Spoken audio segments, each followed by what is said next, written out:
Hello everyone and welcome to another video. A lot of talk has been going around about the new bot on chess.com, Mittens, but now there is another bot named Megan. Now Megan is a movie that is coming out very soon in theaters, and the bot Megan, it's an abbreviation for Model 3 Generative Android. It is an android in a movie that protects a little girl, and on chess.com it's also making sure that everything that gets in his way is destroyed. Some of the other cat bots are now gone. When Megan initially came on the website, her rating was 850, went up to like 1050. Yesterday I checked, it was 1250. But today, all of a sudden, her rating is 3000. So I figured, how strong is she actually? And I make sure to make her play against Mittens. And we get some very interesting games. So I would think, Megan should be a favorite. I've played Mittens a couple times. I've beaten Mittens 3 times. And I've also had Mittens play against Hikaru, against Magnus. And he scored, or she scored 50% against those. So I thought, okay, Megan, who's rated 3000, should have an advantage against Mittens. But let's have a look.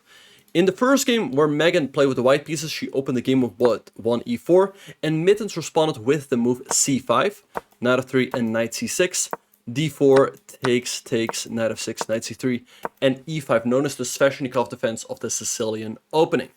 Alright, knight db5 is the main move, white wants to go to d6, and here Mittens plays a bit of a sideline. The main move here for black is to move d6 to stop the knight from jumping in, but Mittens plays the move bishop e4, which looks rather dubious. Megan plays a3 to attack the bishop, min straights, and here, quite an odd decision. I thought Megan was just going to take with the knight and have a slight advantage. She has the 2 bishops, also a better pawn structure, but Megan decides to take with the pawn. Of course, there's something to be said for that because white wants to go knight to d6, but now Mittens played a very strong move, knight takes e4. Alright, Megan tried to be clever here with the move queen d5 attacking the knight, and if the knight moves, there is knight d6 check. And maybe some attack over here. But Mittens decided just to castle, giving up the knight in the center for free, but now striking with the move d5, attacking the queen, and when the queen moved, now to move a6. And all of a sudden, this knight is trapped. So black's getting the piece back. Black also has a better pawn structure and a lead in development. So Megan played a4, Mittens took, Megan recaptured, and here Mittens played the move f5, grabbing even more space in the center. Megan decided to castle, and here to move f4 from black, grabbing even more space, making sure this bishop cannot move here. Maybe e4 and f3 is on the cards. Rook to e1 was played, e4, pushing the queen back, and now bishop to e6. And already, it's very difficult for white to move. Like, where are you going to go with this bishop? And black eventually might want to launch an attack with the queen coming to g5, maybe f3, maybe bishop h3. So Megan played c4, try to break up black's pawn center, but Mittens just played the move rook f5. Takes, queen e2 by Megan, hitting the pawn on e4, but Mittens just plays knight d4, attacking the queen, and after white took, bishop f5. Hitting the bishop, Megan took another pawn, but here came Mittens' point. She played the move rook takes b5, because if white takes the rook on a1 is hanging, and Megan tried to be clever here, with the move bishop e3. And she thought like, okay, I'm now attacking this rook, I'm attacking the knight. If black plays something like this, I can take, and if black takes, I can take the bishop. But Mittens unleashed an incredible move. One that I did not see coming. In this position, black played the move rook takes a4. Wait, what? Now, first of all, rook takes a4 protects a knight. And if white takes, here black plays knight e2 check, forking the king and the queen, and white cannot take, because if you take, there's queen d1 and checkmate. So an incredible tactic by Mittens, and with this move, black just keeps their extra piece. Megan took on d4, but now the position simplifies, and white's just down a full piece. Queen f3, rook bd5, and Mittens really had no trouble finishing off the game. She activated her pieces, putting the bishop on d7, the other rook here, brought the queen in, threatening a checkmating attack. Rook e2, queen f6, going for mass exchanges, rook a8, king up, check. The rooks were traded, the queens were traded, and it feels like the pawn on c4 should be lost in the very near future. Rook c2, black picks up the pawn. It took Mittens a long time to win the game, but the result was never in doubt. Eventually, she brought her king over to the queen side, and she took the pawn on f3, took the pawn here. And around here, Mittens did Megan kind of dirty. I thought Mittens was just going to take the rook, but instead of that, bishop g4, giving a little check. I mean, why not? King h2 takes, and again, black took this pawn, started pushing his own pawn, and the game was over very, very soon. Queen b1, a very elegant move by Mittens, going for the checkmate here, and that was the end of the game. So Mittens wins the first game with black. Again, a little bit surprising because Megan is rated 3000 and Mittens is only rated 1. So a 2,999 rating upset. I don't think I've ever seen that. But hey, let's see if Megan can try to come back with the black pieces.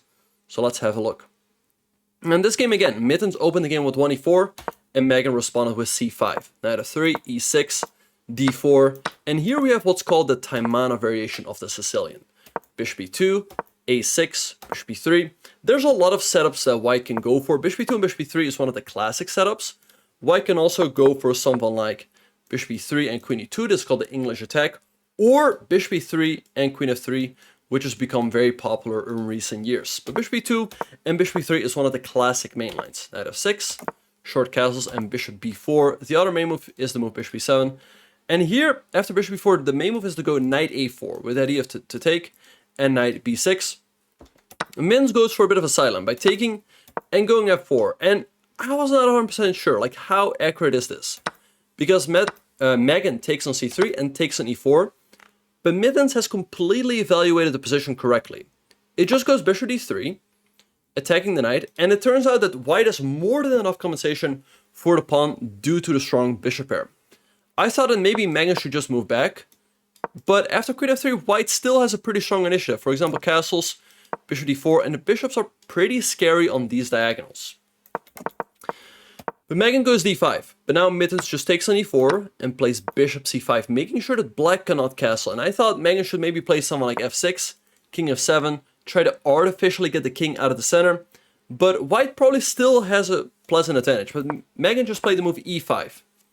Mittens plays f5, making sure that this bishop cannot move out easily. And again, the question really becomes like, how is this king gonna find safety? Megan played g6, and now it came f6.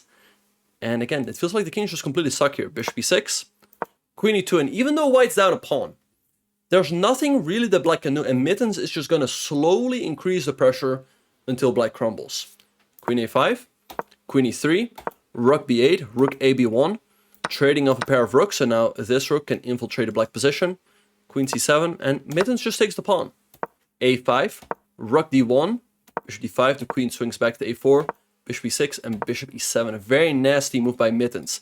If black is not careful here and plays a move like h5, white can sack the queen and create this nasty little checkmate over here. But Megan saw that. She played bishop d7, queen e4, and h5, but Mittens just slowly tightened the screws. h4, bishop d6, queen a7, c5. And white's just going to take here and crash through to the black king. So black tried to run to the queen side, but white's rook followed right away. King c8. Here, a bit of a disappointing decision. I thought Mittens should just play for checkmate. Again, maybe with a move like queen a4, with the idea to sack the queen, and if black takes, rook b8, checkmate. But instead of that, Mittens decides to cash in right away and goes rook b8. She takes the queen for a rook and a bishop. White's obviously winning here because black also has a ton of weaknesses, but this will take quite a while to win. Queen e7, queen a7. She took the h-pawn. She took the a-pawn. Pushed the h-pawn up the board. King up the board. Now the h-pawn starts pushing as well. Again, the result is not in doubt, but it just felt like Mittens was taking a long time to win this game. She took this pawn, gave a check, centralized the queen, started pushing the a-pawn again. And again, it felt like white could have won faster, but it's clear that eventually white's going to win. She won the rook. There goes the bishop. She makes another queen, and now it is checkmate. So, a very nice win for Mittens, and it really begs the question, is Megan rated correctly? Her rating is 3000, but I feel like she's playing weaker than some of the other bots. I feel like Mittens is definitely playing better. I think Hikaru bot is playing better. And I also think Magnus Carlsen's bot is playing better, which is probably around Magnus Carlsen's rating, you know, 2850, at least, you know, 2880, whatever.